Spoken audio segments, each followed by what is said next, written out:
Welcome back नाज़रीन। मखसूस नशिस्तों के केस पर बात करेंगे। क्या पीटीआई को मखसूस नशिस्तें मिल जाएंगी? एक अहम तरीन case supreme court of Pakistan में इस टाइम चल रहा है। इस केस का फैसला पहले आ चुका है, लेकिन इस अपील में जो है हुकूमत पाकिस्तान आई हुई है। हुकूमत पाकिस्तान रिलीफ चाहती है और वो चाहती है ये केस का फैसला रिवर्स हो सके। पहले 8-5 से फैसला आया था और ये फैसला जो है पीटीआई के हक में आया था। हमें ज्वाइन किया है हाफिज एहसान खोकर साहब ने, हमारे साथ मौजूद होंगे फैसल चौधरी साहब। बहुत शुक्रिया हाफिज साहब हमें प्रोग्राम में ज्वाइन करने के लिए। व्हाट डू यू थिंक, आपने अभी तक की जो प्रोसीडिंग्स देखी हैं, क्या समझते हैं, क्या फैसला आएगा? क्या पीटीआई को ये सीट्स मिलेंगी? बिस्मिल्लाहिर्रहमानिर्रहीम। कमर पाकिस्तान की कॉन्स्टिट्यूशनल या पाकिस्तान की जुडिशल हिस्ट्री का बहुत बड़ा एक इम्पोर्टेंट केस है।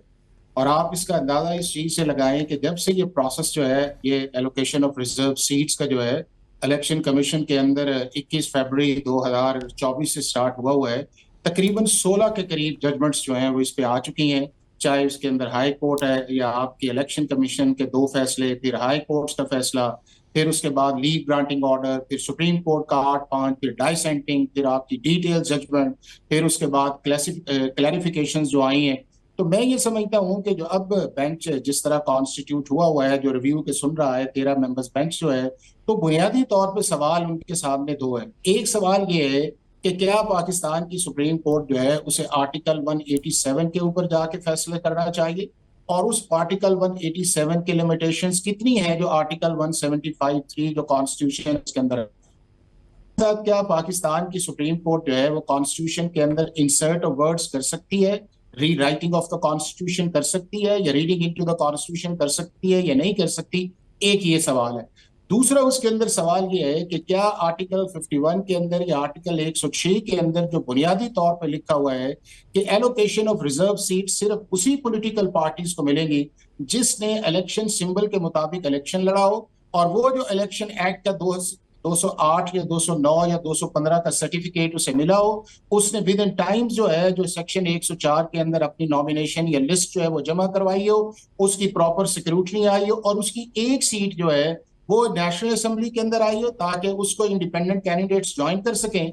और अगर प्रोविंसेस के अंदर आया, आर्टिकल 106 आया है, तो उसकी एक सीट वहां पे आनी चाहिए। अब अगर इस सारे कॉन्टेक्स्ट के अंदर देखा जाए तो ये तो यूनानिमस इस चीज के अंदर है कि पाकिस्तान की सुप्रीम कोर्ट, हाई कोर्ट और इलेक्शन कमीशन ने एसआईसी को डिसएंटाइटल किया है सर्टेन ग्राउंड्स के ऊपर, कि ना उन्होंने इलेक्शन लड़ा, ना उन्होंने रिजर्व सीट्स दी, और ना ही इंडिपेंडेंट कैंडिडेट्स उनको ज्वाइन कर सकते हैं। अब जहां तक पीटीआई की बात है, तो पीटीआई ने जो है ना ही इसके अंदर इलेक्शन कमीशन के पास गए हैं, ना हाई कोर्ट के पास गए हैं, ना सुप्रीम कोर्ट। आज की डेट तक भी सुप्रीम कोर्ट ऑफ पाकिस्तान के अंदर इलेक्शन कमीशन ऑफ पाकिस्तान ने ये नहीं कहा कि एसआईसी की बजाय जो है वो सीट्स हमें मिलनी चाहिए। इंटरवीनर की उनकी एक एप्लीकेशन आई थी कि हमें सुना जाए।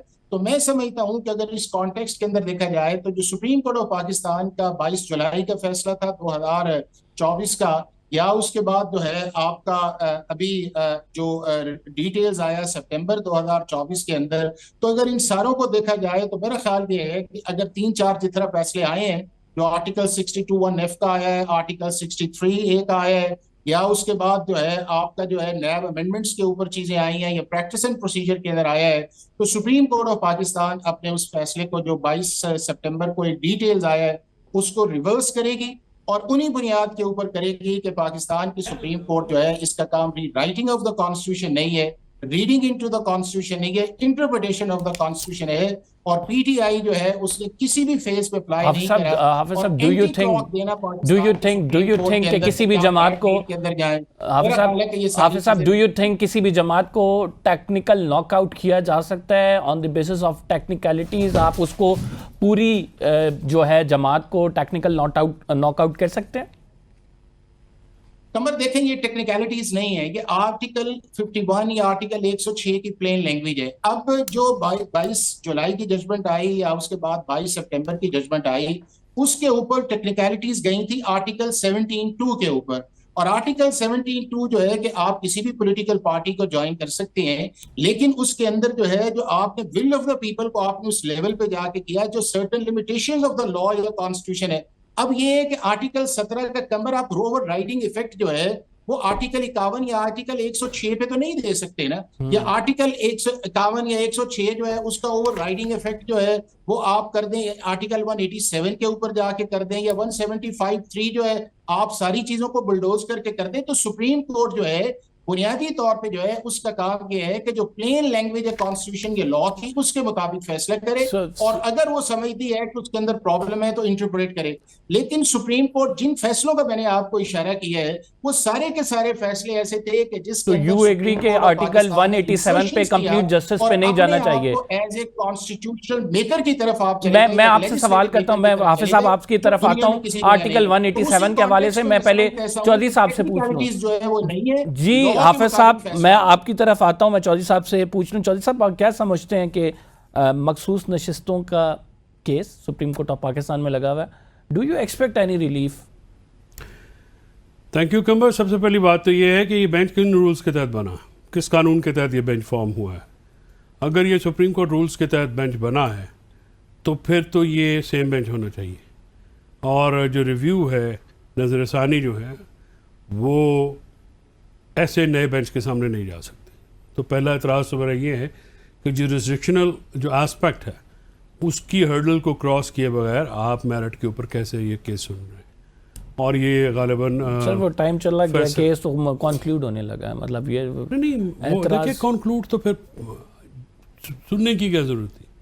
अगर आपने कंक्लूड ही करना है और मेरिट पे फैसला नहीं देना है, कानून और आइन के मुताबिक नहीं चलना इस तरह है, तो फिर लड़ना ही नहीं चाहिए था। आप कहते कि नहीं सर बेंच नहीं सही, हम नहीं जा नहीं बेंच के उसके बाइकआउट करना चाहिए। देखिए ना, पॉलिटिकल केस है। मैं तो अपनी राय में बड़ा क्लियर हूँ कि आपको इस बेंच के सामने आर्गू करना नहीं चाहिए था। आप देखिए उन्होंने कौन सा आपको बेंच दे देना।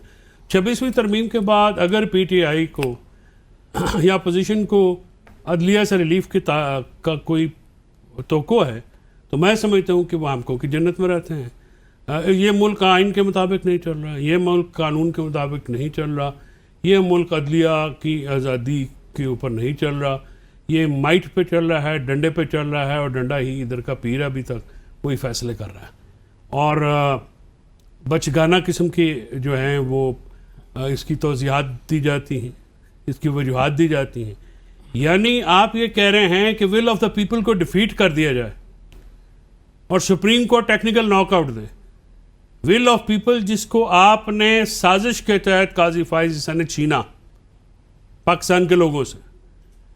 स्क्रूटनी वाले दिन उनके निशान 6-6.5 महीने इलेक्शन कमीशन सोया रहा है पीटीआई के इंटरनल इलेक्शंस में। इलेक्शन के दौरान ही करना था। ये साजिश, ये ताने बाने बहुत पहले बुने हैं, और इसमें मौजूदा इलेक्शन कमीशन उनके मेम्बरान शामिल हैं। तो गलती है ना, आप लोग करा लेते इलेक्शन। नहीं, हमने इलेक्शन करवाए। देखिए इस वक्त स्वाय पाकिस्तान तहरीक इंसाफ की कौन सी ऐसी पार्टी है जिसका इलेक्शन डिस्प्यूटेड है? ये बात नहीं है कंबर। हमने इलेक्शन यहाँ पे नेशनल इलेक्शन चोरी हो गया है, पीटीआई का इलेक्शन क्या माने रखता है? मुझे ये बताएं फिर क्या है वे आउट? क्या नहीं, वे आउट तो देखिए एक पॉलिटिकल वे आउट है ना। नहीं, आप कह रहे हैं डंडा चल रहा है, डंडे जब तक रहेगा तब मैं तो आपको हकीकत बयान कर रहा, नहीं चल रहा। नहीं तो फिर अब क्या मुझे बताएं, डंडे से निकलने का आपके पास क्या तरीका है? दिए हुए फैसले, आपके पास क्या तरीका है? डंडा तो चल रहा है। अपने दिए हुए फैसले जजेस जो हैं उनके ऊपर बैक ट्रैक कर रहे हैं। कभी आपने देखा, कभी आपने रिव्यू में ये देखा कि 5-7 नए जज लेके केस रीहियर किया जाए? आप भी तो कोर्ट रिपोर्टिंग करते रहे, कभी आपने देखा ये? अब 26वीं आईनी तरमीम के बाद से बड़ी चेंज है चीजें ना। भाई 26वीं आईनी तरमीम ने अदलिया को सल्व कर लिया, इंतजामिया के मातहत कर दिया।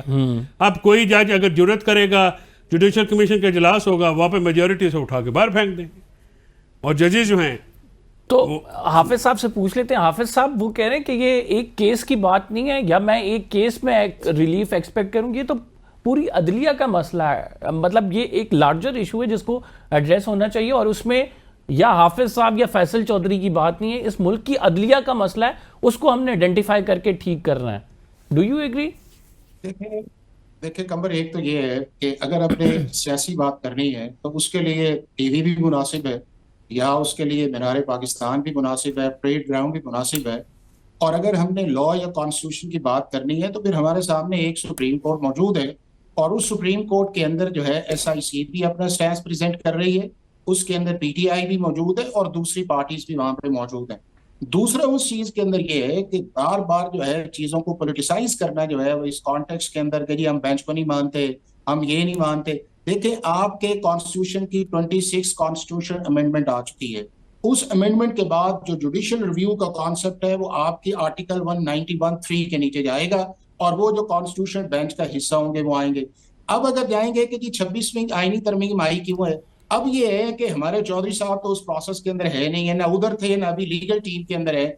26वीं आईनी तरमीम के सारे प्रोसेस के अंदर जो लोग मौजूद थे वो मौलाना फजलुर रहमान साहब की मीटिंग्स के अंदर थे।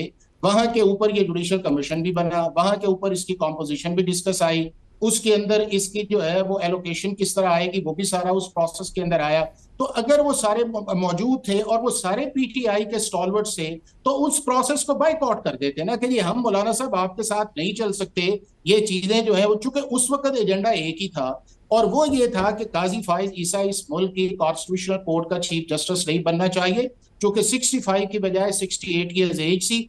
उसको जब गवर्नमेंट ने 65 किया, हालांकि वो ऐसी चीज जो थी वो नजर नहीं आ रही थी बट एक एप्रीहेंशन था, और मैं उस वक्त भी मैंने कहा था कि आप 68 को रहने दें, उस चीज के अंदर 65 पे जाए ताकि ये एप्रीहेंशन खत्म हो और ये justice Sir, I got your point. They are a part and parcel of that business. आप मैं सर इधर सवाल ये पैदा होता है सर, देखें हाफिज साहब मैं आपकी बात समझ गया हूँ, गॉट योर पॉइंट हाफिज साहब, गॉट योर पॉइंट। एक सेकंड सुन ले जी। 24 को पास हुई है और 25 को पीटीआई चीफ जस्टिस के प्रोसेस के अंदर हिस्सा ले लेती है।